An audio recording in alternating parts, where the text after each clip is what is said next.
Um, so, yeah, that uprightness is important. And then while we sit upright like this, the front of the body is naturally exposed.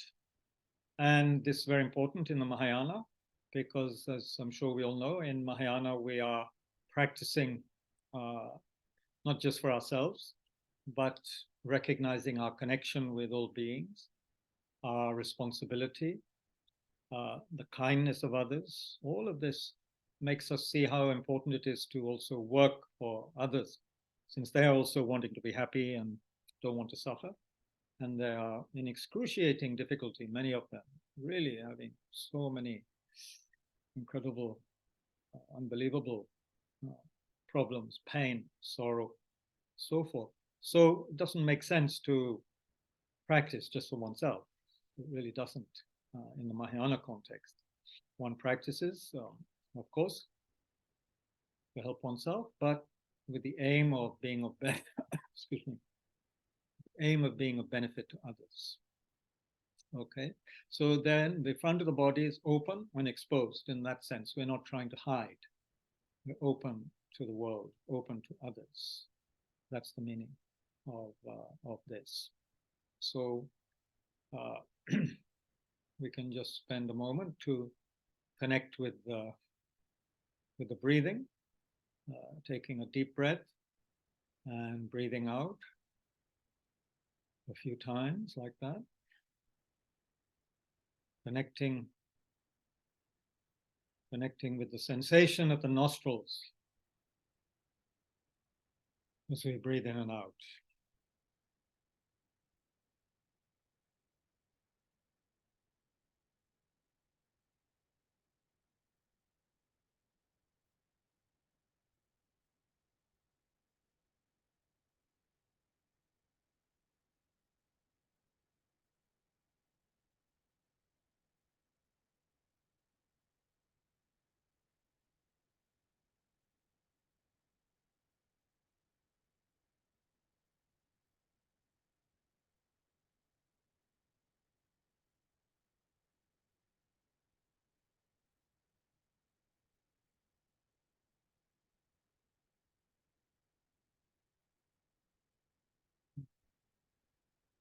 And then getting a sense of our place, the connection of our body with the cushion or chair, feeling properly stabilized, grounded where we are, so that there's a sense of stability. Our lives are so full of movement and restlessness, and speed, so it's always good to be able to slow down and begin to really pay attention to the body, and also, of course, to what's happening in the mind.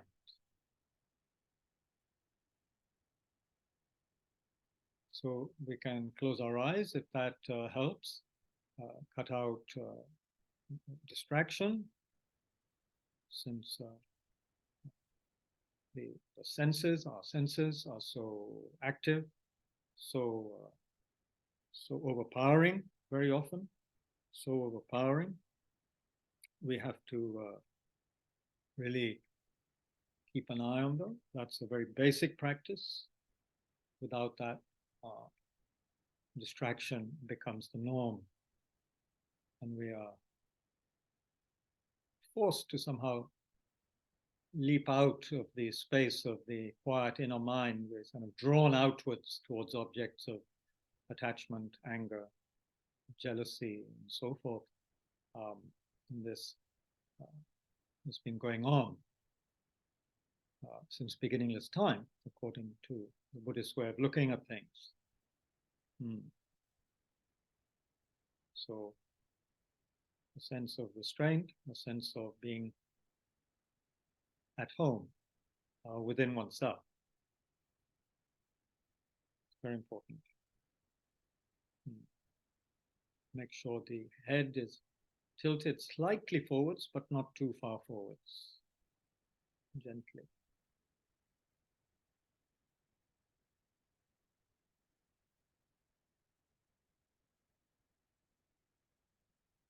Again, just be connecting with the breath.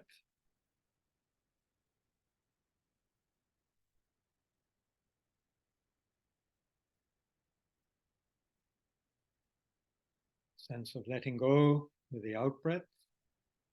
Deeply breathing out, letting go with the out breath in a very relaxed, deep way. Simply letting go and dissolving with the out breath.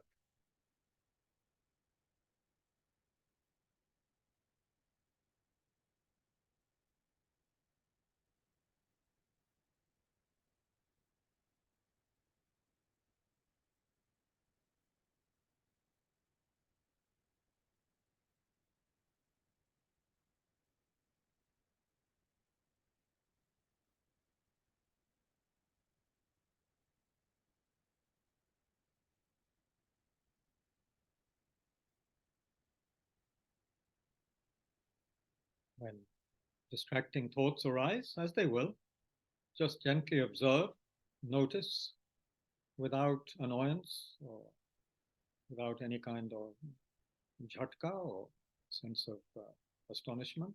Simply acknowledge, but let go. Don't follow the thought. Let it go and just gently come back to the breath. Relaxing with the out breath.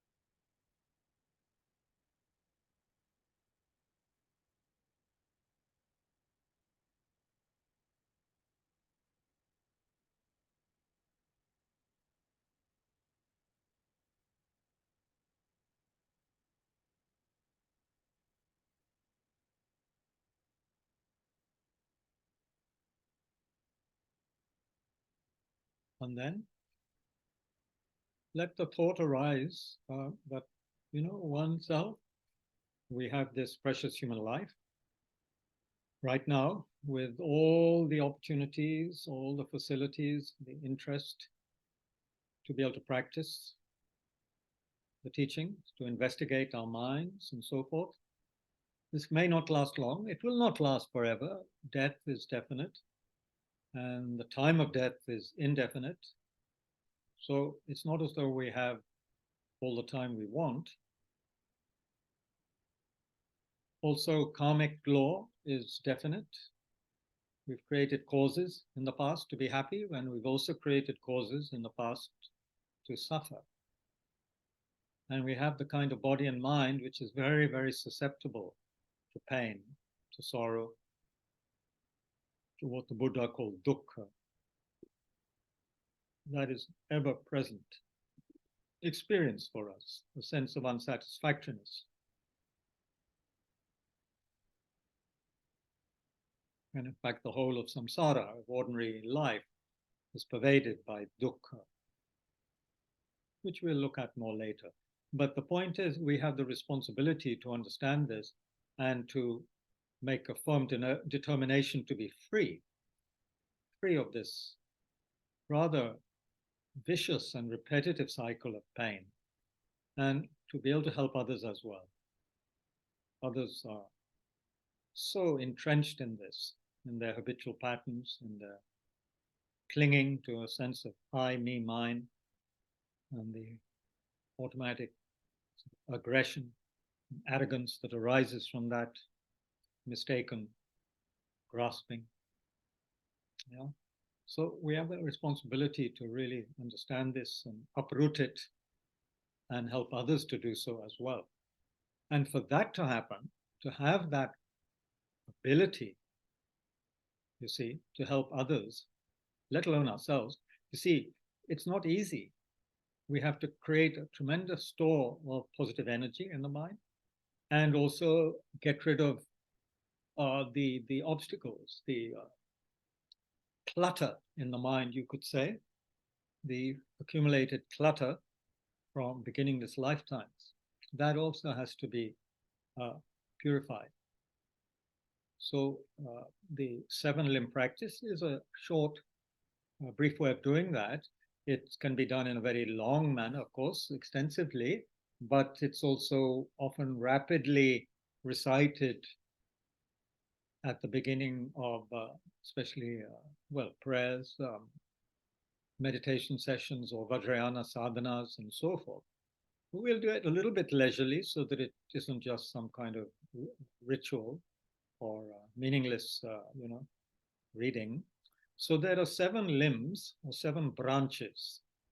The first branch or limb is the limb of prostration, or you could say the limb of obeisance.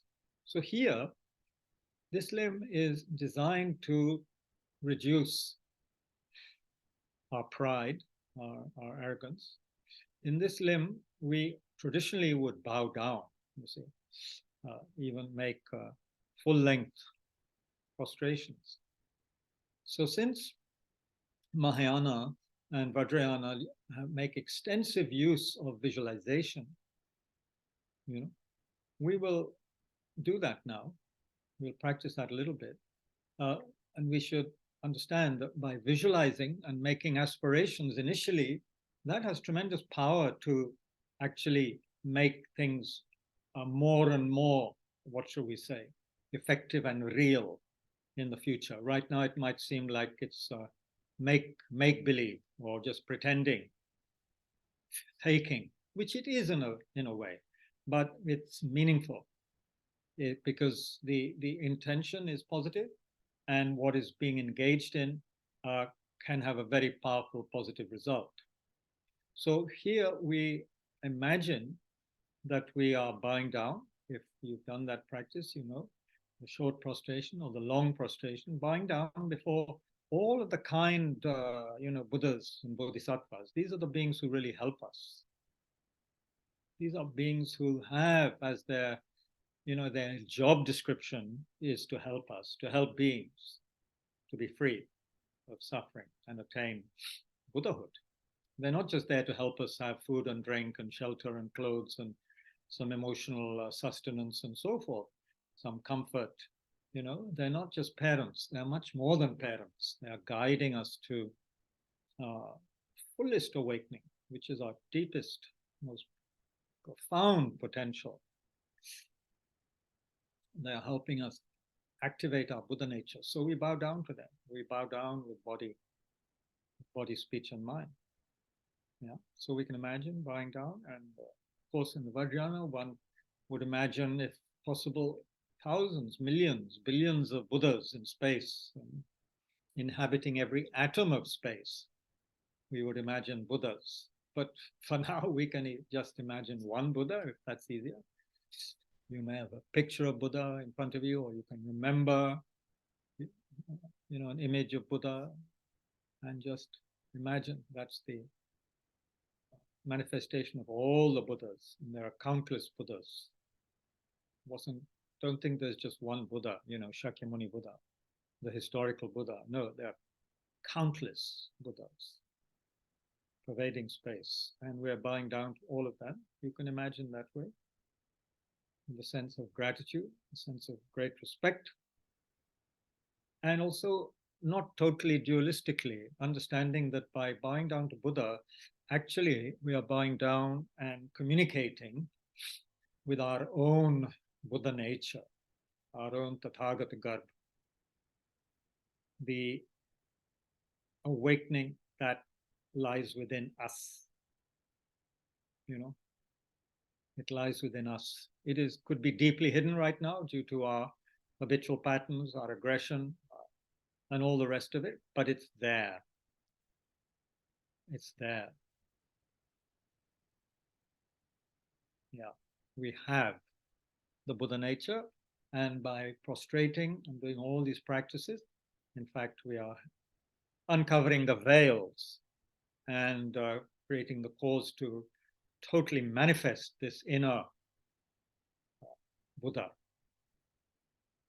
Right now, you could say there's a kind of a sleeping or hibernating Buddha within us. Yeah. So we bow down. That's the first limb. We imagine bowing down. And again, it's not because Buddhas want this from us. They're not worldly beings. They don't get puffed up with pride when we bow to them. They are just happy whenever we create causes for happiness. That's what makes the Buddhas happy. When we create positive energy, we create good causes. So we bow down again and again with the body. And traditional practices, one could also be reciting something. And then, of course, mentally, there's that sense of bowing down and surrendering to the embodiment of wisdom and compassion, which is Buddha.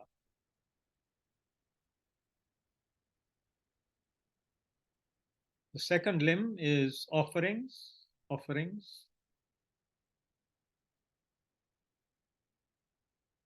Offerings, very important in the tradition.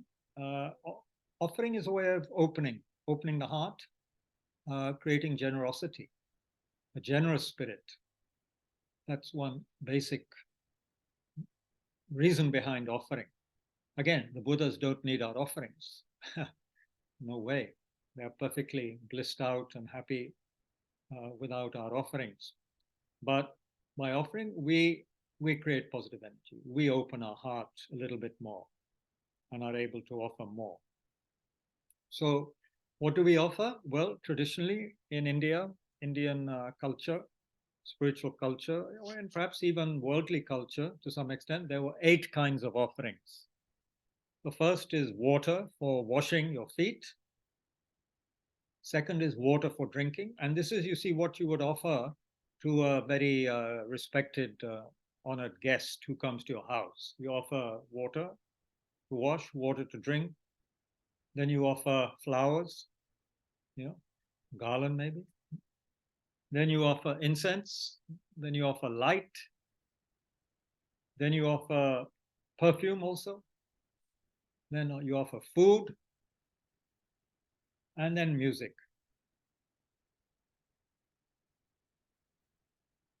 So these 8 kind of offerings, how do we offer them? Well, if you go to the traditional Buddhist house, you will see probably some offerings, physical offerings on their altar in front of images of Buddha and so forth. But here we can make extraordinary offerings, again, mentally, using our imagination. Since everything starts in the mind, we're working with our mind primarily. So imagine space is filled with wonderful lights and incense and music, filling space, very beautiful, swirling waters, health-giving waters, flowers. You can make it as beautiful as possible, and you see as extensive as possible. You may have been to a beautiful flower display, and bring that to mind and imagine you're offering it to the holy beings out of great gratitude and joy.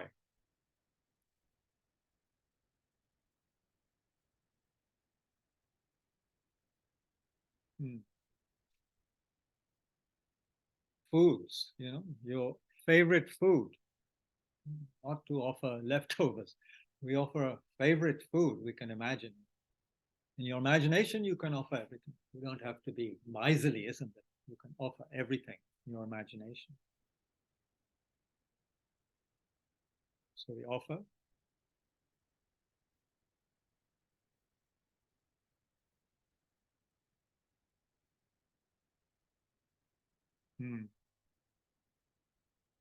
Filling space and bringing great bliss, uncontaminated bliss to the minds of the holy being. And you see, by doing this, it also creates the karmic cause for us to be well, have good resources, you see, in the future. Although one shouldn't be doing it just thinking that, oh, by doing this, I will get something in the future. that just happens. So no need to think about it. That can make us a little greedy and distracted.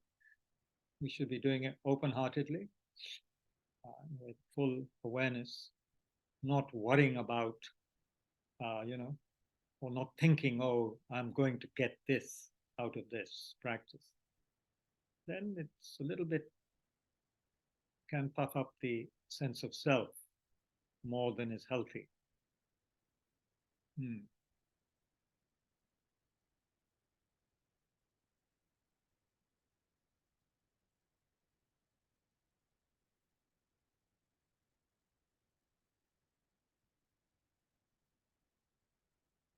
Then the next limb, third one, is confession. So here we're working with a healthy sense of regret, because let's face it, we have done many disturbing, harmful actions in our life, to our body, with our words, speech, and mentally. We've had all kinds of thoughts, harmful thoughts towards others, even towards ourselves. So this just pollutes our mind stream. And we need to recognize that. It's like having a disease, which no need to feel guilty about, but we do need to feel some regret and want to get rid of it. Who wants to be sick? So here we don't want to be sick in our minds, and we will continue to be sick if we don't purify the sickness that we've created through unwholesome action of the body, speech, and mind. So here we say, okay, I confess all the unwholesome actions I've done, and as much as possible, will refrain from them in the future. Of course, we can't stop everything immediately, but as much as I can, I will refrain from, for example, if we're someone who uses very harsh language or rude language, or lies, we have this habit of lying maybe, and we say, okay, I'm going to cut that down, or at least for a day or two, I'm not going to use that language at all. And then we try to stick to that promise. So here we confess these mass of unwholesome things we've done, recognizing that it hinders our spiritual advancement. It stops us being beneficial for others. Then the fourth limb, very important, rejoicing. So this is one that is meant to really lift up our hearts and help us rejoice. Because we have also done many wonderful things, very good things, helpful, kind, virtuous actions with our body, speech, and mind. Some from this life we can remember easily. You may have done several really helpful, positive, kind actions just today already. So it's good to remember these and rejoice. Why rejoice? Because they are causes of future happiness, and they cause happiness now for self and others. That's why. It's not to puff ourselves up again or say, oh, I'm so great. No. It's to create a sense of joy, so that one enjoys and perpetually engages in positive actions that benefit. It's a kind of an energy that then becomes very powerful in our life if we rejoice. You see, if we were only to think about the wrong things we have done, that would not be healthy, right? We wouldn't feel very good. But we also have to remember the good things. So try to remember the good things, some of the positive actions you've done, and then think how wonderful it is, really, how wonderful it is, and feel happy. Feel happy. Rejoice. So think of that for a little while. The effort to attend this session online or at Tushita. Three people now at Tushita, 3 people online. So you see, you have made some effort to be here, and I've made effort to be here. So this is something positive. So rejoice. How wonderful. We didn't come here to create mischief or, harm. So wonderful. Wonderful.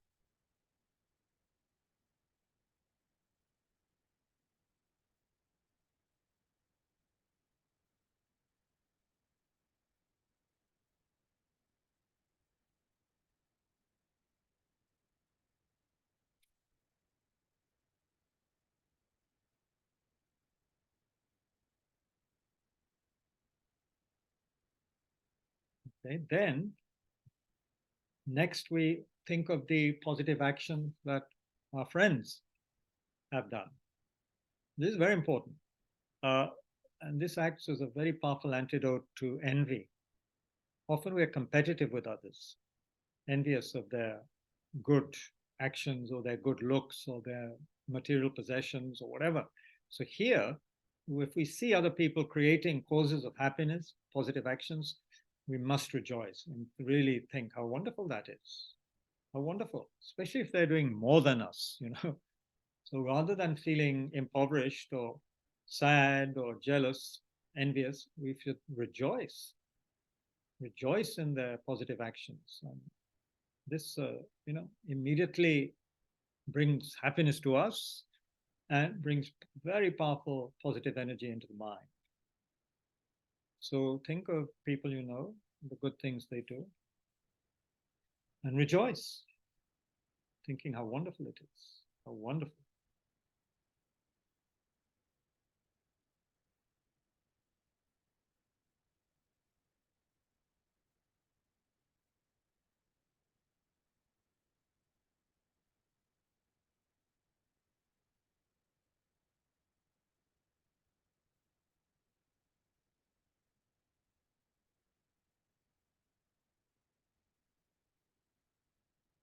The mind feels very restless, then try to bring it to a sense of calm with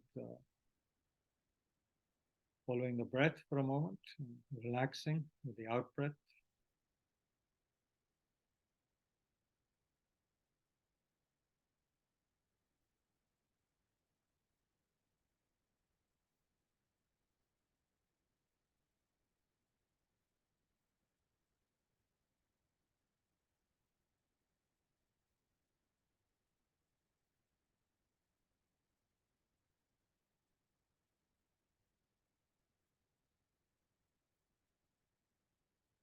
Really rejoicing in that.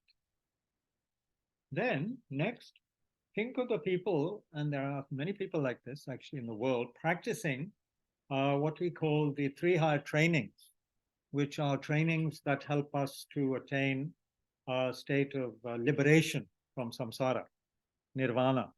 So there are three trainings there: training in ethical conduct, morality, training in concentrating a mind, and the training in wisdom. And this requires a lot of effort, yeah, a lot of working with the unwholesome states of mind, a lot of work, a lot of spiritual endeavor to develop morality, concentration, wisdom. Yeah, Shil, Samadhi, Pragya, very important. So we rejoice in that. Those who are engaging in that, because that also causes, you see, the helps to create the cause for liberation from the suffering of samsara. So that's wonderful. Think how wonderful it is. How wonderful it is.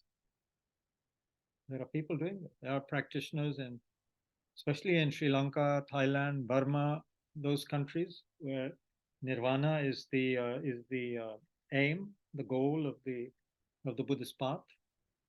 Think how wonderful it is.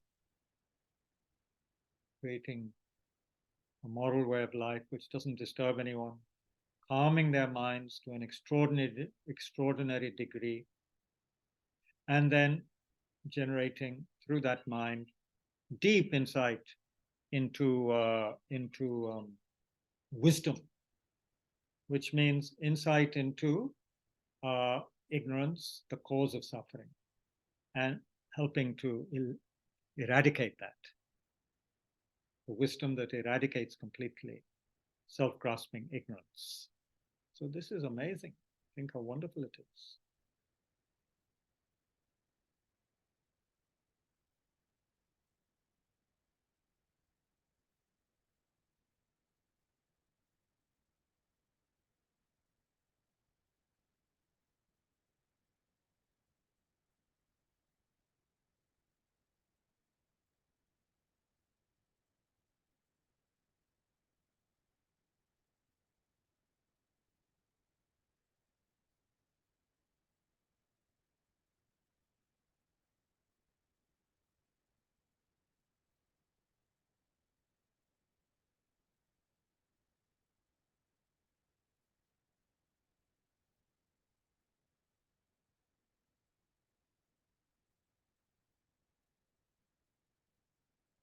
Then, finally, there is, of course, a stage of the path beyond nirvana, as we know.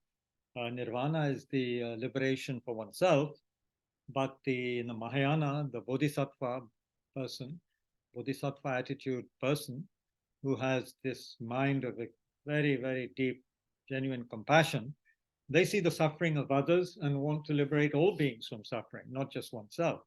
So think of those beings you know who are working very hard for others, very selflessly for others, without really cherishing their own happiness so much.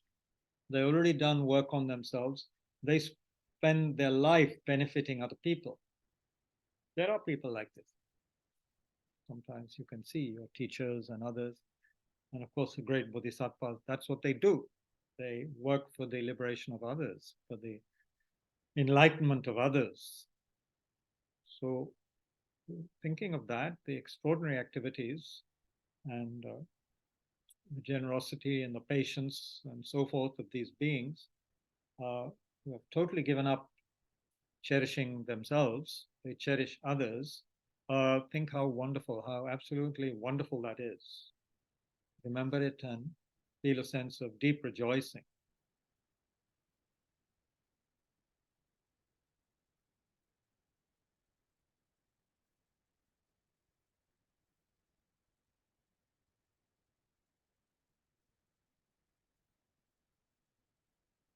How wonderful it is, you know. These are kind of people who, if you harm them, in return, they don't harm you. They just want to help you. They still have great compassion for one, even towards those who harm them. So such kind of beings, you can imagine how much they have trained their minds, they have transformed their minds. How wonderful it is. It's amazing. So rejoice. Be happy at that.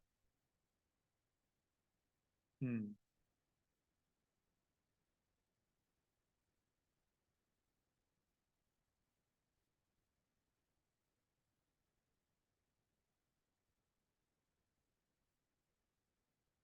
Then the last three limbs, the next one, the fifth is to request the Buddhas to stay, to remain.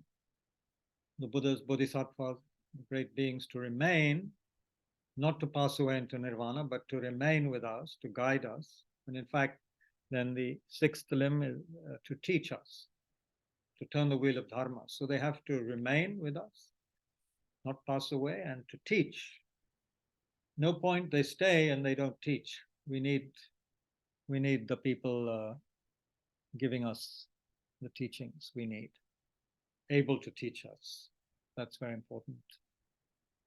So we request the Buddhas to remain and teach us, guide us, because there are plenty of literature, plenty of books, and the scriptures are there. But if there's nobody who actually can authentically teach it through their own experience, their own realization of it, then not much use for us. So we request them to teach, remain and teach.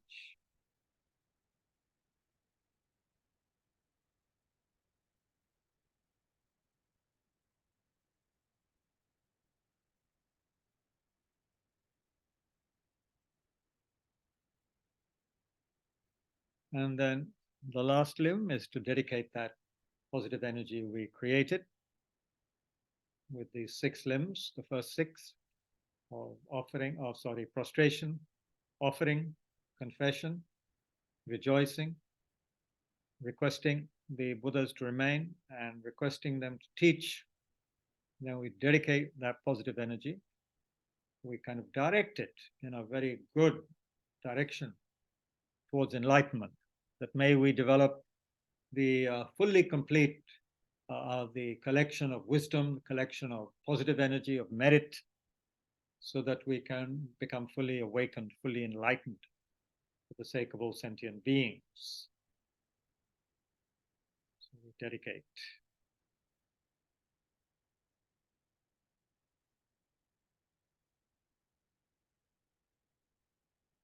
And we can imagine, yeah, like we did at the beginning, that Lord Buddha is there, beings are there, the Buddhas are there in front of us. And if we like, we can imagine that we are surrounded by the living beings, ordinary living beings, friends, relations, parents also. Traditionally, we have the mother on the left and the father on the right hand side, and the other beings, all who without whom we cannot survive. We depend on others, and all of them are in a state of sorrow, unsatisfactoriness.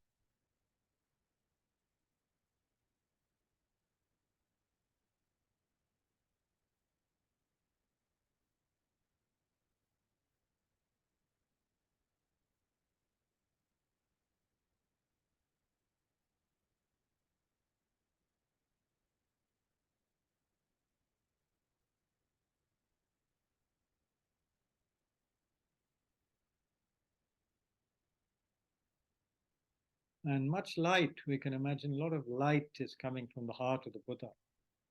You can visualize the Buddha, body of light, golden in color. And much light is coming from the heart, light and a kind of waterfall of nectar also, light and nectar is coming and streaming into us and purifying us, uh, bestowing great happiness and bliss upon us, washing away all the polluted negative energy which hinders us.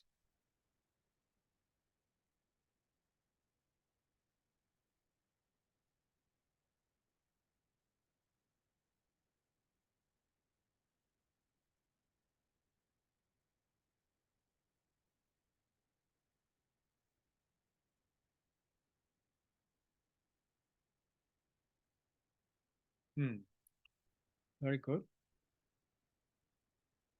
And then we can even imagine that that Buddha, the Buddha of light, sinks into us, absorbs into us, and we feel very blessed by the wisdom, the power, and the compassion of all the Buddhas, all the Buddhas.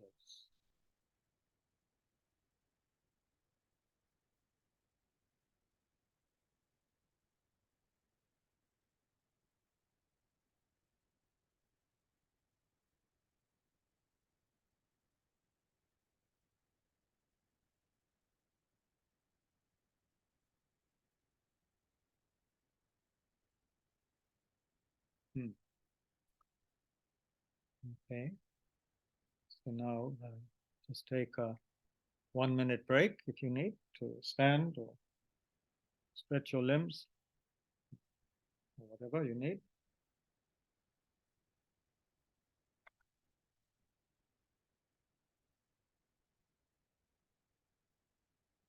2, 3 minutes. Okay.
Okay, so I hope that, welcome, newcomers.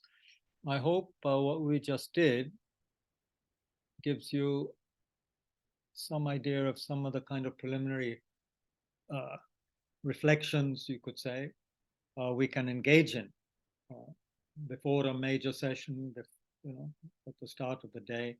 Rejoicing is very powerful in the sense that it's not easy to rejoice sometimes. If you look at the word rejoice, it's connected with joy, yeah, with joy, anand, sukha, in that sense. That's not an easy emotion, uh, and it's not actually something one can easily conjure up. Pleasure we can create, you know, by having a mouthful of our favorite food, for example. But joy is something else. But here we can begin to be happy when we see people creating the causes of happiness, you see, in their positive actions. And not only others, of course, oneself, oneself engaging in good actions really can make us feel uplifted. Because let's be honest, we often go around feeling a bit miserable and not feeling very good about ourselves, don't we? That is happening so often for so many people. We don't feel so good for whatever reason. We have many excuses, but we don't feel very good. So, rejoicing is a way to remind us that it's not just all, what should we say, negative. It's not all bad. There are some good things happening. One does occasionally have a good thought, wholesome thought, kind action, kind word. You know, this happens. So we should be very happy at that. And as we mentioned, seeing that in others is useful because it then destroys jealousy and envy, which are very, very powerfully destructive emotions. If, I'm sure we have all experienced envy, jealousy. So it destroys our happiness.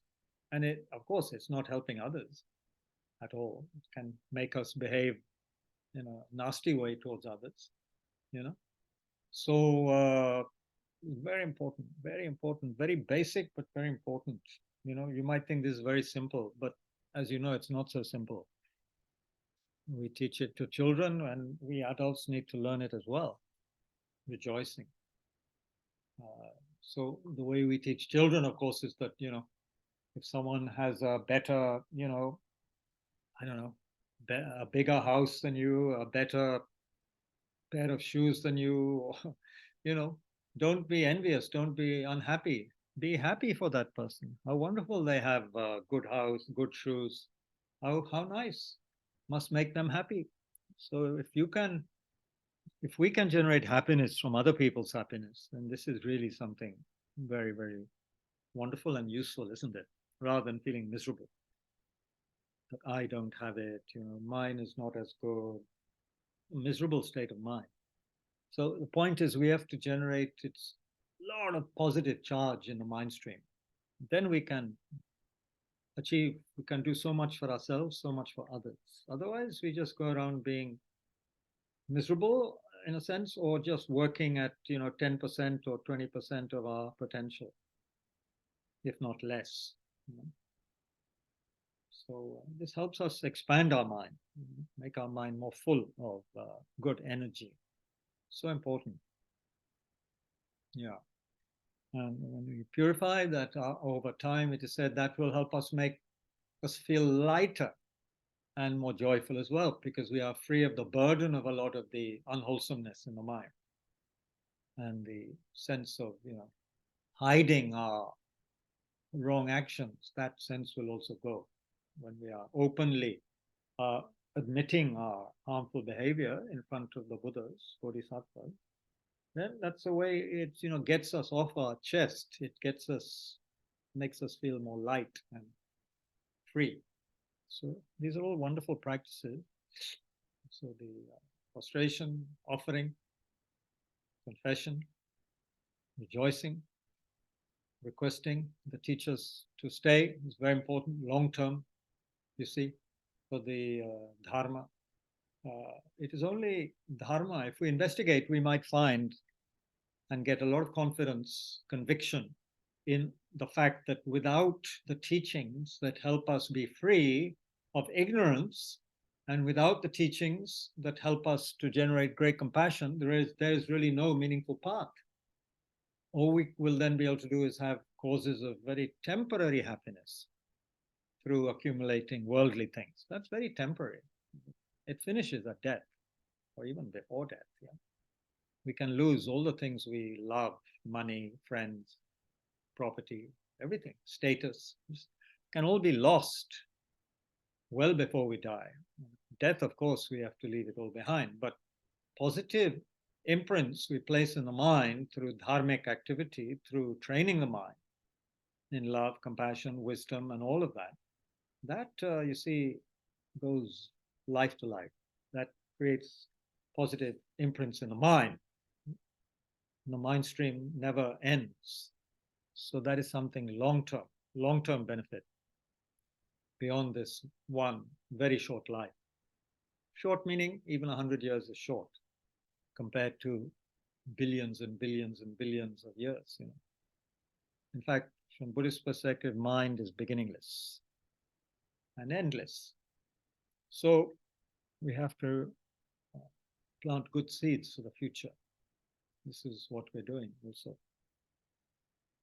All right.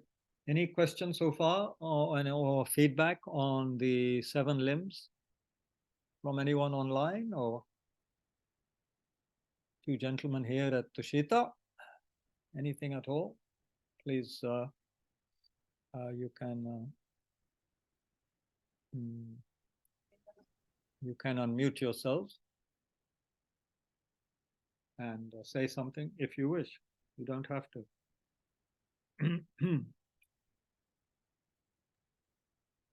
Kabirji, Shreya this side. I think the 7-limb practice was a beautiful practice and a good start. It really put us in the right frame and created a lot of positivity.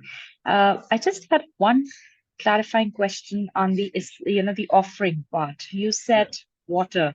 I know in the Tibetan practice they do the 8-bowl water practice. Yeah. So could you just elaborate on that 8-bowl water practice?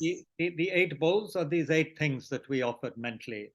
2 kinds of water, then we have flowers, then we have incense, then we have light, then we have perfume, then we have food, then we have music. That's 8.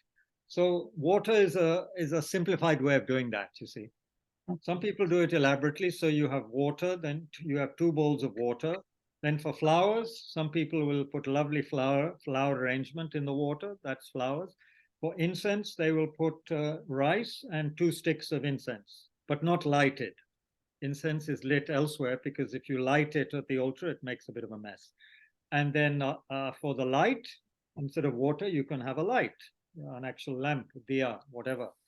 And then for the perfume, the next one, you can have some bottle or small thing of perfume put in a bowl, and the base is rice, because in the rice you can then stick the perfume bottle or something. Then for food and fruit, again, the bowl can be filled with, depending on the size, with amounts of fruit of different kinds, or food, something which doesn't perish too quickly. And that can be either, it can be also little chocolate bars, it can be nuts and raisins, it can be an apple, it can be anything that is edible. And typically offerings are taken down in the evening and then again offered in the morning. So that's why water is useful, because like, for example, in India or Tibet, you can't get a whole mass of different offerings every day unless you're, a very well-established household with, all these things nearby. So especially for, a simple person, or, someone doing practice in a cave somewhere or in a simple hermitage, you offer water. You might have some incense to offer, but the water is something one can ungrudgingly offer. You don't feel, oh, I'm offering this water, and feel miserly about it, Of course, if you don't have much water, and some places don't have much water, then again, you can offer as per your ability. But that's what those 8 bowls represent. Yeah. You either fill them Thank with you. or else, whatever. And for music, often the eighth bowl is left out. You often just have seven bowls. I don't know why. Mm. Music can be symbolized by a conch shell, or you could put a bell, you could put, any, representation Mhm. which symbolizes music in the last bowl. But I've seen on Tibetan altars, mostly they only offer seven bowls, and I don't know the Mm. reason for that. But the eighth is music, yeah, sound. So in Sanskrit, we say argyam, padyam, pyupe, dupe, Mm. aloke, gende, nyude, shabda. That's what's recited in the pujas. Yeah. So, and rejoicing, again and again, rejoicing has been mentioned by my teacher as very important, very important. He always makes us stop at that point and do more reflection for rejoicing. Very important, very important. That lifts us up, lifts the mind. And creates very positive charge in the mind stream. And it's also the cause for success, you could say. And that makes sense. If you rejoice in other people's good virtues or in their success, you can see how it could create the cause for oneself also to have that kind of experience. Whereas if one is envious or jealous of others, it doesn't sound like it's going to, karmically create that cause to be successful, yeah? Because it's a unwholesome, unhappy state of mind. How could that create future success? So there's that aspect. But also one must be careful not to do these practices with a very, what shall we say, commercial attitude. कि ये करूंगा तो वो मिलेगा. इतना, नहीं. We do it for the joy of doing it, but we realize, yeah, we're doing it because we need the impetus to go towards enlightenment. We need a lot of energy for that, positive energy and fuel, you could say, which is merit. So that's why we do this. So you're back tomorrow, day after? Tomorrow. Oh, okay, thank you. So like that. Yeah. So the seven limb prayer can be a whole practice in itself. Very important practice in itself. And every one of them creates causes for happiness, which is part of what we're supposed to be discussing today or starting. Because you see, Shantideva, the great 8th century scholar, bodhisattva, author, he said, it's so pitiful because beings want happiness. Yeah, that's obvious. Everyone wants to be happy, have pleasant experiences. And yet, due to ignorance, we treat happiness as though it's an enemy. What does he mean by that? He means, we're so ignorant, we keep on creating causes for pain, as though we didn't want happiness, because we're so unskillful. We haven't been educated well enough as to how to create causes for happiness. We've been educated in certain things at school and university, but we haven't been properly educated on how to be happy. We may even have been very well educated into how to be successful or rich, but that's not necessarily a cause for happiness, like that. Oh, thank you very much. Do you have your own set? Oh, thank you. So, yeah, Shantideva bemoans that fact that these poor beings, it's like when you see, many examples, you might see a young person who wants to be happy, but keeps on engaging in very foolish behavior and just creating a nuisance and pain for themselves. Or on another level, you can see it sometimes with insects, animals. Sometimes you can see a fly or a wasp trying to get out of the room and it's bashing itself against the window again and again, and you helpfully even open a window for it, but nahi dekhta hai, it insists on moving away from the open window and hitting itself against the window pane. You feel, are yaar, niklo, nahi nikalta hai. So you feel sad, because out of ignorance, fear, insecurity, jo bhi hai, people don't know how to proceed on the path of happiness. Genuine happiness, I mean. Pleasure is not so difficult. Pleasure you can get from, a piece of jalebi or for me, gajar halwa or something, but that's not long lasting. It only lasts a few minutes, if that, and can have also negative repercussions later on the digestive system. and therefore on the mind. I mean, goodness knows how many people this Diwali are looking for happiness, and yet they will find pain by evening or tomorrow morning.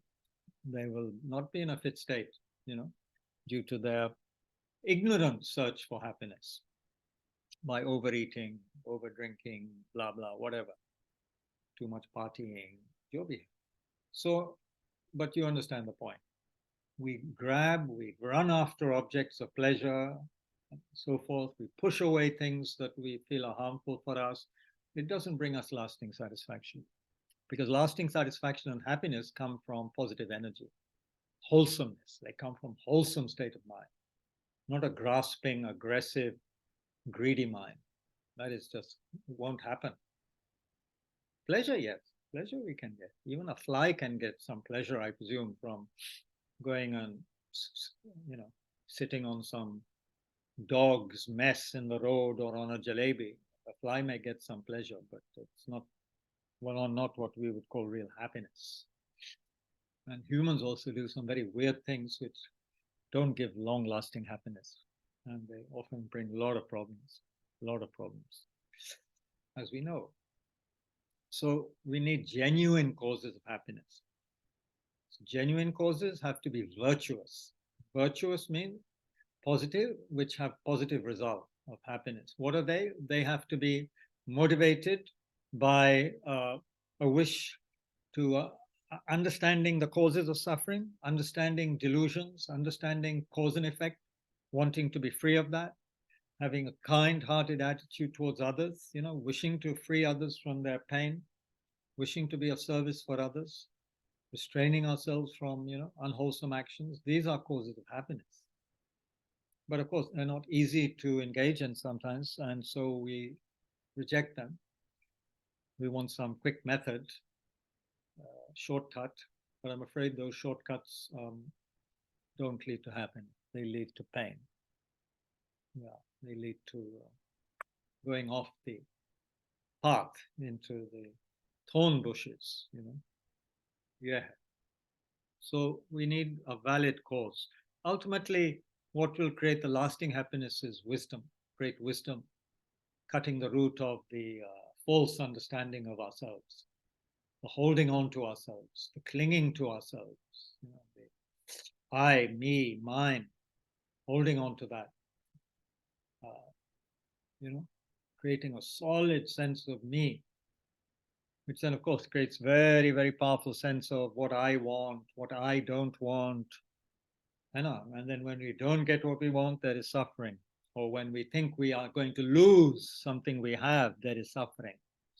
All because of this strong sense of me, I'm going to lose something. I'm trying to get that, I must have this for my happiness. I must get rid of that to be happy, to be free of suffering. All of this, I, man.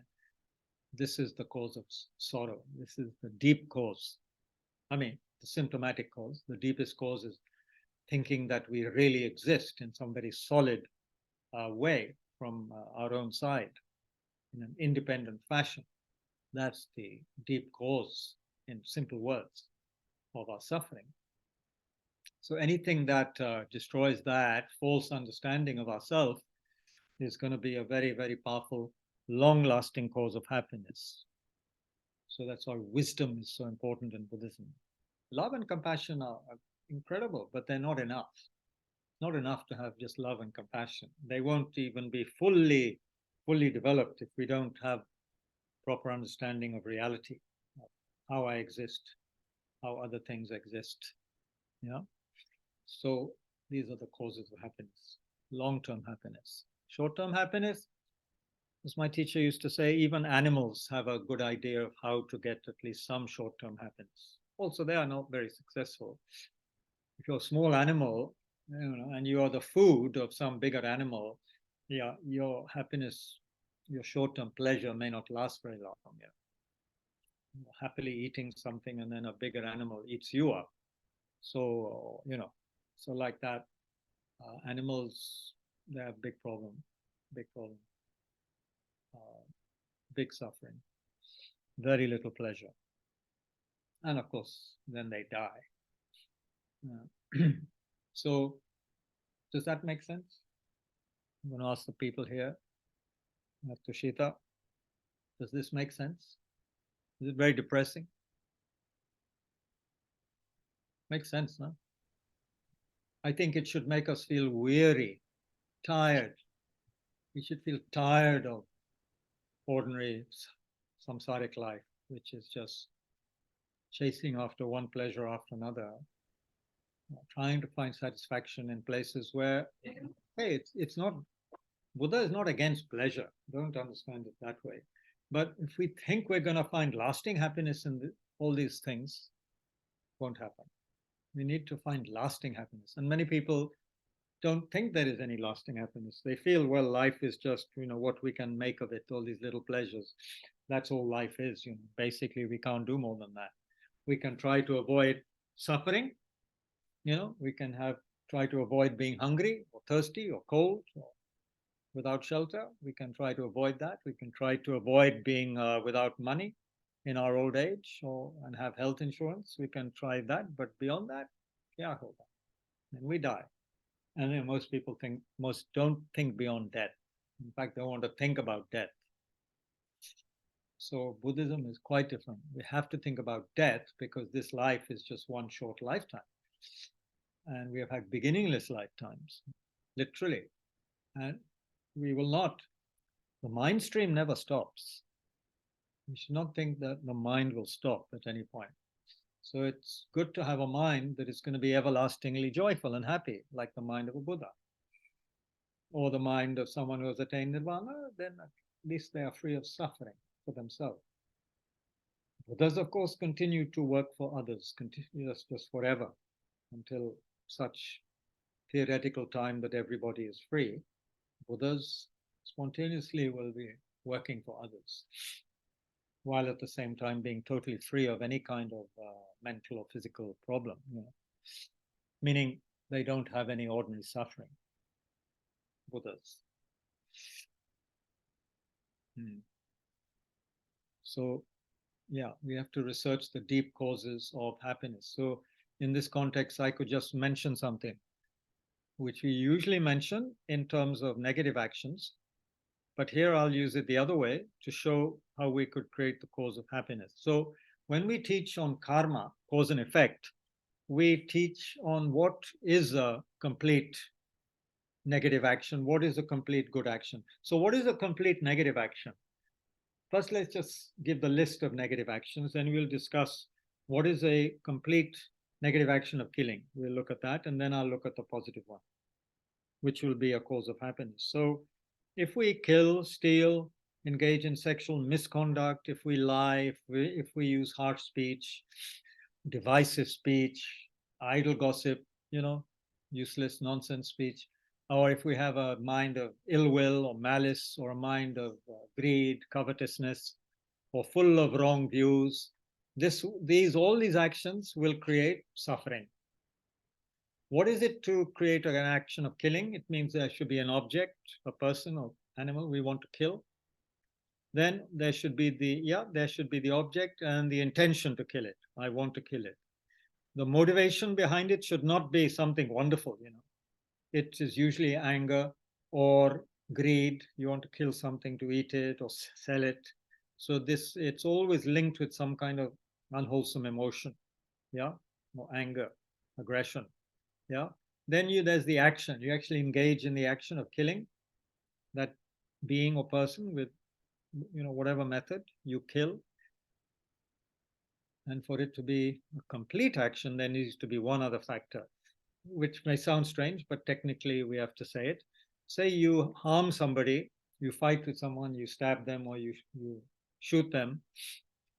They are going to die. They die, but actually before they die, you die, because they also wounded you, or you happen to have a heart attack, and they die of your bullet or your knife wound, but oneself dies first through, So then technically we have not killed them, because how can a dead person have killed somebody, But it was our action that initiated them dying. So it's not a complete action of killing. Of course, it's highly negative. It's a negative karma. But if you die first, then it's obvious you haven't killed that person in one way because you're dead. You get the meaning. So this is a technical point, not. So that is a complete action of killing. What would be the opposite? What would be the opposite, which will then be, you see, considered a complete cause of happiness? Let's take the opposite of killing, saving a life. You know, you save somebody from death, or you decide, oh, I don't want to see that chicken killed. You go and buy that chicken which is about to be slaughtered, and you save it, you keep it. So there has to be an object. Okay, let's say chicken, which is about to be slaughtered. Then you have the intention out of compassion. You can't bear, you kind of put yourself in the place of the chicken. How would I like to have my, be put on a slab and then have my neck cut off, my neck severed and then chopped up, and all that. How would I like it? I wouldn't like it. So I want to free that chicken from that suffering. Then you engage in the action of talking to the butcher and saying, I want to buy the chicken. You buy the chicken. Again, before the sale is completed, you have to stay alive. If you suddenly have a heart attack and you die, then you haven't really saved the chicken. Even if the chicken does get saved, you pay the money, but then you suddenly, at that moment or just before, you die before the money is in that person's hand. You've taken out of your purse, you're about to give it to them. The butcher is honest. He doesn't take the money and kill the chicken. He takes the money and he saves the chicken. So you have created very good karma, but not a complete action of non-killing because you died first. But anyway, usually that we don't need to look at that technical part, but complete action of saving life. So that is an excellent karma because you've done it with a good motivation and you've done the action, you have saved the chicken, you've taken it home and put it wherever where it's safe for a while. So that is going to create a cause of happiness for you. Now, how long-term the happiness is, yeah, that's another matter. Depends on your skill in how you dedicate, how powerful your compassion is, and so forth. If you can do it with a great deal of compassion and with a great deal of egolessness, you shouldn't then go home and start praising yourself to everyone. Oh, I saved this chicken, I saved this chicken. That will reduce the positive effect of that action because actually you may have done it to promote yourself. So then it's good, you save the chicken, but it is a tainted action. It's not going to be giving you the result of liberation or that kind of thing. So not that kind of result. So it needs to be done in a selfless way. You do it because it's good to do. It just needs to be done. You don't go around thinking how great you are or how virtuous you are, putting photos on Facebook and Instagram and all the rest. Don't need to do that. But if you do it with a good intention, of course, to inspire people, that's okay. But if you're doing it to just promote yourself, how great I am, then that's not good. That's just, that's a self-promotion. So often we do things which are mixed. We do something good, but we mix it with some worldly concern, some egotistic concern, promoting oneself in a subtle or gross way. So that is not so useful. So these are causes of happiness. So non-killing, non-stealing, or giving. You could say giving is the opposite. If you give with that good intention, so forth, to those in need, giving all kinds of things to people. Then Shreya, hold on. I'll just give you the power to unmute because there were some sounds earlier. Okay, you can hold on. Yeah, you can unmute now. Thank you, Kabirji. Since we're talking about karma, cause and effect, I just want to understand, out of curiosity, what if you forgive and, forgive the other person? You don't hold any negativity towards the other person. There's no more resentment. Does that free you from karmic debt? Sorry, in that relationship. Could you give the example again? You are in there's a relationship and you feel what? So you forgive the person. You don't feel any angry anymore. You are not resentful to that person. You know, you just become neutral. There's no charge, you know, or you don't get triggered by things or that person or by the emotion. Is that when you become triggerless, that means that your karmic debt is paid off and, you know, you are now karmic neutral? And I just want to understand that Hard to concept. say. It depends, on so many factors. It's good to be neutral towards someone. It's better, I suppose, to forgive and to also feel love for them, meaning the wish for them to be happy. You don't have to like someone, by the way, to love them, because love in the Buddhist sense means to want someone to be happy. It doesn't mean you have to personally like them or want to engage with that person even on a personal level, but you want them to be happy. You don't want them to suffer, of course, but you want them to be happy. So in that sense, you could even want, even someone who engages in mass murder. You don't like them, and of course you don't like what they're doing, but you want them to be happy because you've trained the mind and you see how, everyone wants happiness, and a mass murderer is only creating, after all, very negative karma, which is going to give them suffering. So you want them to be happy. So by forgiving, if you're saying there's then just a neutral feeling, that's good. Of course, it's better than not forgiving, obviously. If you can forgive fully, and really for you, that's it, you don't hold any grudge or anything, you could say, and I guess in a sense, that the karmic debt is gone. But one never knows unless you have clairvoyance how much karmic debt you have with that person. You see, it might not just be limited to a particular instance which led to, your needing to forgive them. According to the teachings, the Mahayana teachings, sentient beings, other beings, have been our mother in past lives many times. Mother, father, blah, blah, blah, many things. May have a lot of debt with one person, not just connected with forgiving them for something. You see what I'm saying? There may be something they've done to you in this life, you feel the need to forgive them. Good, that's it. But that being, you see, in previous lives has also done many good things to you and many bad things to you from the Buddhist perspective. So you see, it complicates things. That's why it's best to go straight for the wisdom and the great love, the great compassion, and really develop those intensely. And also, you might say, okay, I want to develop also great clairvoyance. So then for that, you'll need to generate wisdom and deep, state of concentration mind, perfect the shamatha practice, and go even beyond shamatha to higher states of concentration. All of that will be necessary to understand what our karmic debt actually is. You see what I'm saying? Karma is said to be a very deeply hidden phenomena, much more difficult than emptiness to understand, because you see, it entails going back, and seeing the causes of things, and seeing very clearly what kind of debt others have towards you and you have towards them, if you want to use that word debt, meaning they have done this to you, you have done that to them. That requires very, very powerful clairvoyance, which really only a Buddha has it to a perfect degree, and others can develop it to a certain degree, which is limited compared to a Buddha's ability. But yeah, does that make sense? Yes, it does. Thank you. So it's kind of, yeah, there's a lot of work to be done. But for sure, it's good to forgive, of course, because you know what it's like not to forgive. That's why so good to forgive. You feel you have this burden off your mind.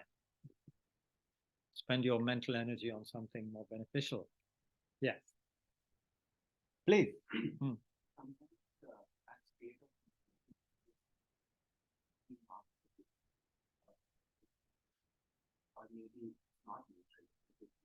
Bit negative, yeah. Not wanting to forgive, really. Or just not wanting them to excel or anything. Yeah. But through our actions, we do positive things. We help them. Oh, why do you help them? If you don't want them. Maybe it's the kind of conduct you believe in.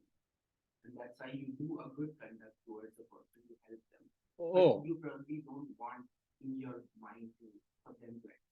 Oh, so you're saying that your intention is actually in conflict with the way you behave. You're behaving in a nice way to people, but actually you don't want them to benefit. Is this what you're saying? You don't want them to be happy, but you're doing things as a kind of show, or what? Care for people to be happy or unhappy. Probably I don't care. You don't care Yeah. for them to be happy or unhappy, but My mind is neutral. your mind is neutral. But through my actions, I'm trying to help. Why are you doing that? Why are you trying to help them?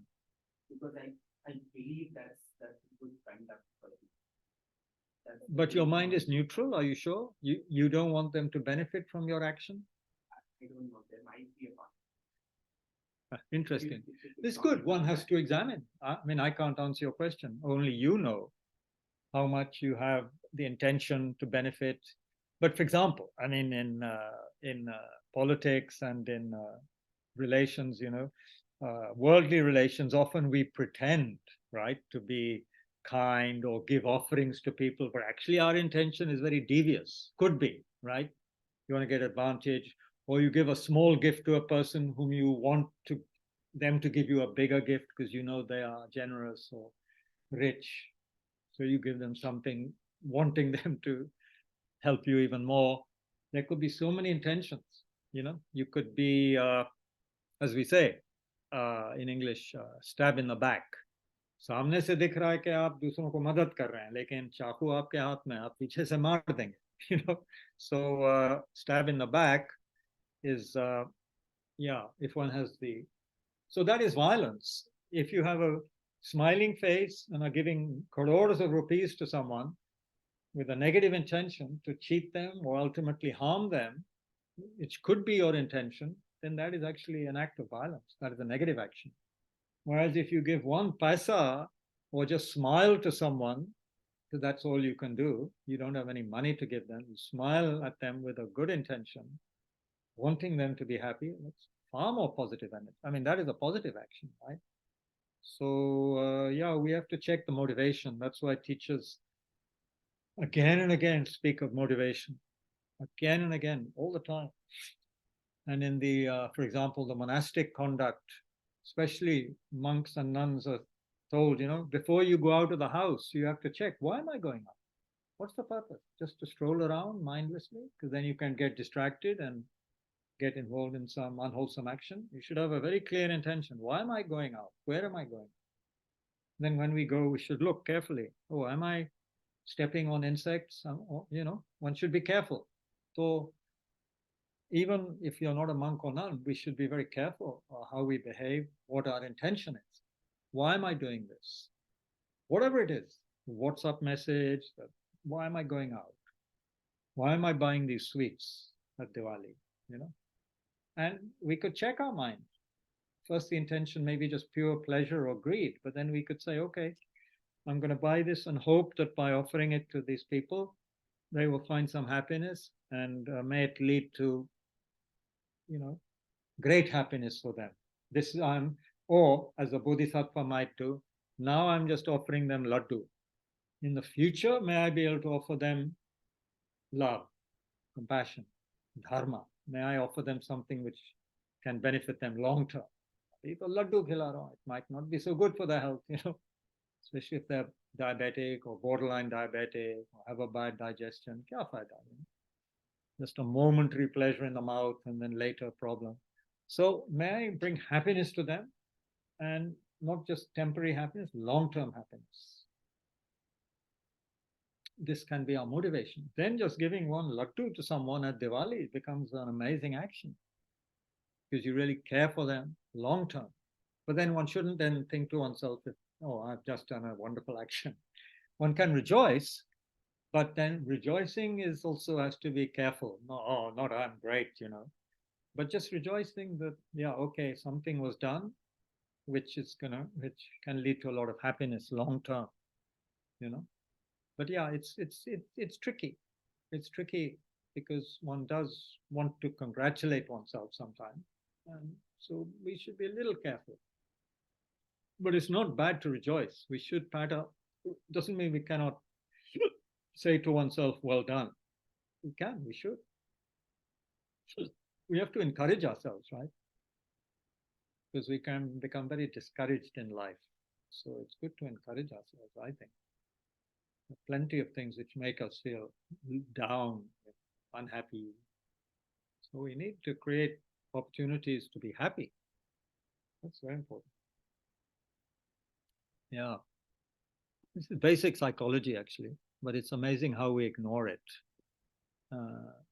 Something we should have learned in kindergarten, but maybe, they don't teach it so well, perhaps.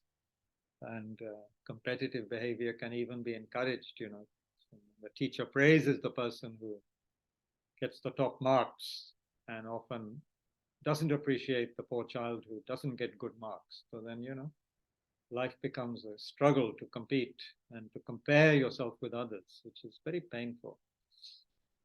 So rather, one should create causes for rejoicing and for happiness. Yes, Shreyaji. Kabir, I really like the way you said right now that you have to create circumstances to rejoice.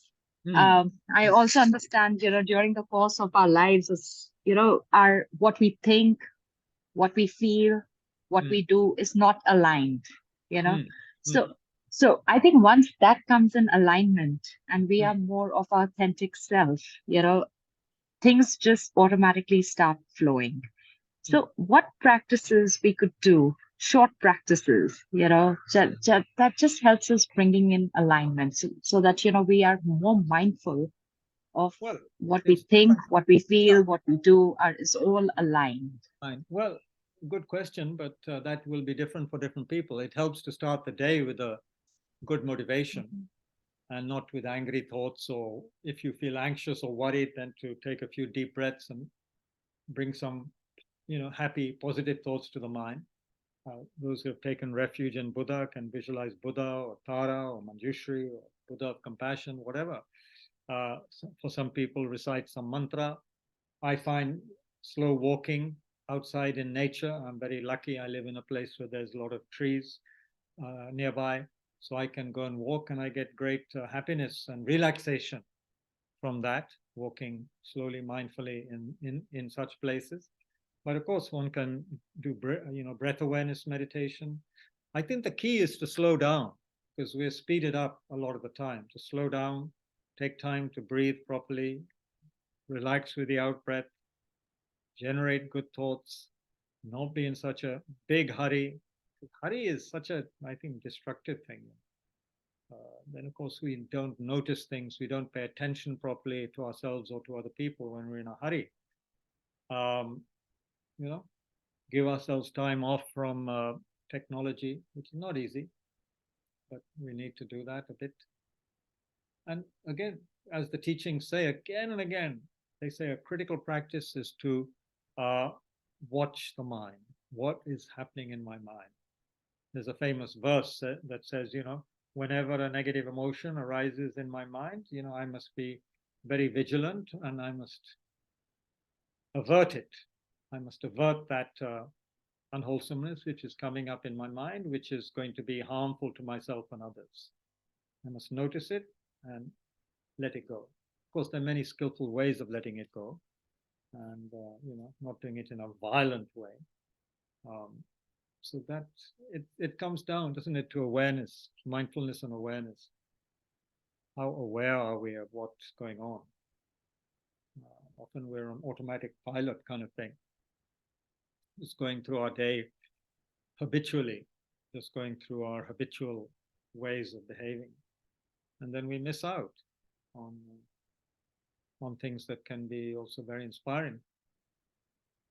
Paying attention can be a great thing, as I'm sure you know. So constant awareness. I don't think there's a substitute for that. And then hopefully it becomes second nature, rather than just being distracted, being our second nature. Being very mindful and peaceful becomes part of our nature. At least part of the day can be spent like that. For some of us, we can't avoid being in a little bit stressful situations, or workplaces or offices where there are many people, many different beings interacting, can be Yeah, does that make sense? Yeah. Those sorry,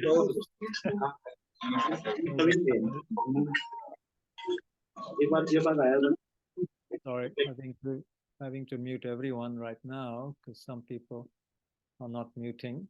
Okay. Is that helpful, Shreyaji? You can put a hands up or hands down. Basically, I'm sure you know what to do, but there are many ways of doing this. Sometimes it's just one has to, have a nice warm shower. One needs it, to feel healthy, and one is doing all this work and is neglecting one's own body. One is not resting enough, or whatever. So one can listen to music mindfully with a good intention. That can be very inspiring, ennobling, calming. There are all kinds of music, and some can be used with great, I think, positive outcome. Um, very positive for the mind. Very positive. That's what I found. Classical music has its place. Other kinds of music can be the lyrics that one appreciates very much, which can be highly meaningful and moving in the case of really talented people. But then the motivation, not just to do it for pure entertainment necessarily, but with that positive attitude. And then, yeah, things can flow.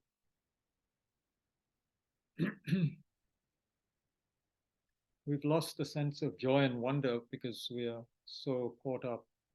We are so busy. We are so, to quote something, let me just quote something which I read earlier.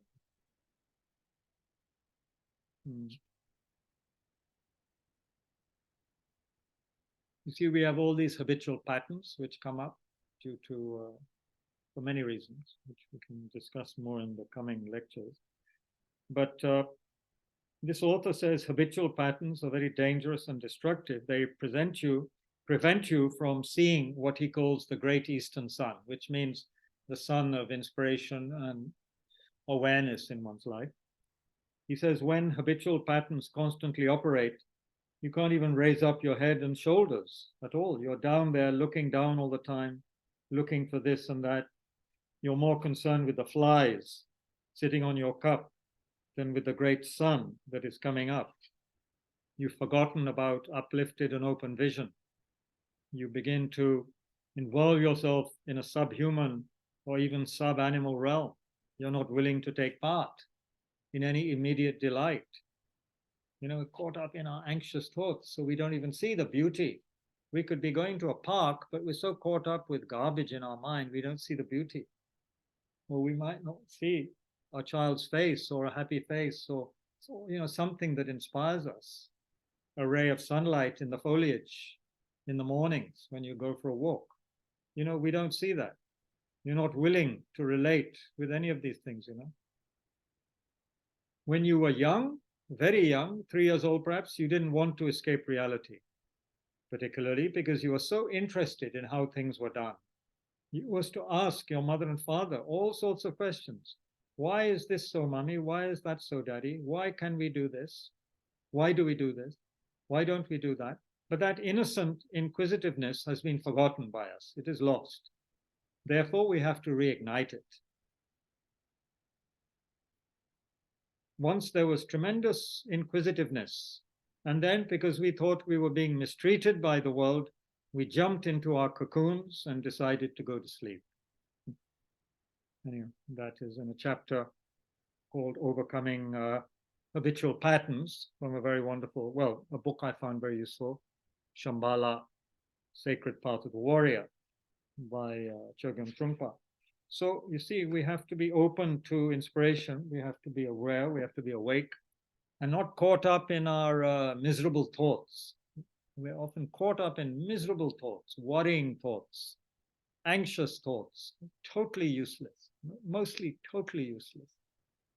And we keep on repeating them, of course, which we don't need to. If you want to have an anxious thought, one might say, okay, think it once. Why do we keep on repeating it? Well, that's our habit, isn't it? Very hard to let go. So we have to find ways to let go and allow also the phenomenal world of nature and what's around us to inspire us and take us out of our smelly cocoons, mental cocoons. Sometimes literally also physical cocoons. Sometimes we just have to clean up. Sometimes we have to clean our clothes and ourselves, and then we can feel good. If we don't even clean ourselves and our clothes properly, then that's a problem. We should, if we have enough water and detergent, we should keep clean. It's a simple thing, but it's easily overlooked when we get caught up in our negative thought patterns or stuck in kind of depression. Anyway, enough. I'm going to stop now because it's not far off 1 o'clock. But if there's any comments, I'm open to a few comments or feedback. I'm allowing you to unmute yourselves again. Thank you, Kabirji, for this really inspiring session. I really thoroughly enjoyed it.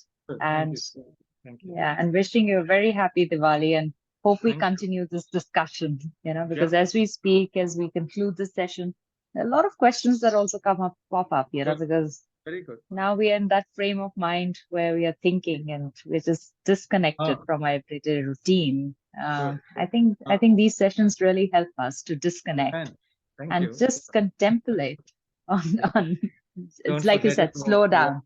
Thank you very much. Thank you, Chair. Thank you. Take care. Thank you. Anyone else? Any feedback or anything?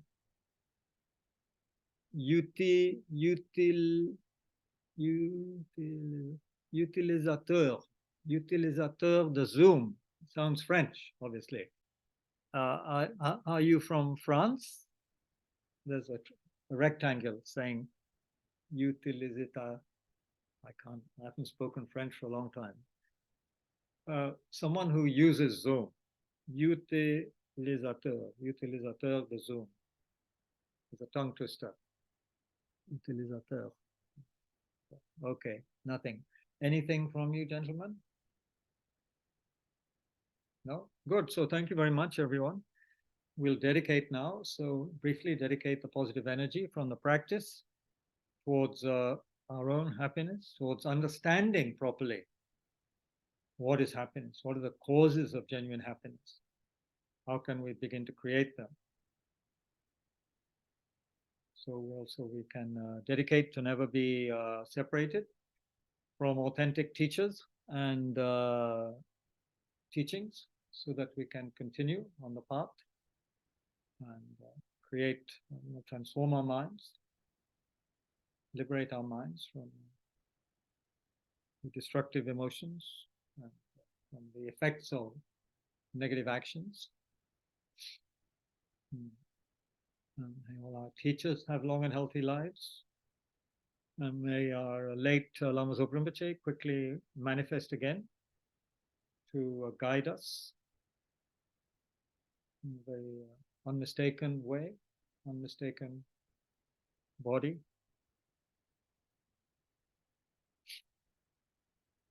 And may we all be well and happy, and may there be more peace in the world, in this world where there's so much suffering due to war, due to sickness, due to famine, and all the other problems like climate crisis and so forth. May there be more peace and harmony and balance in the world.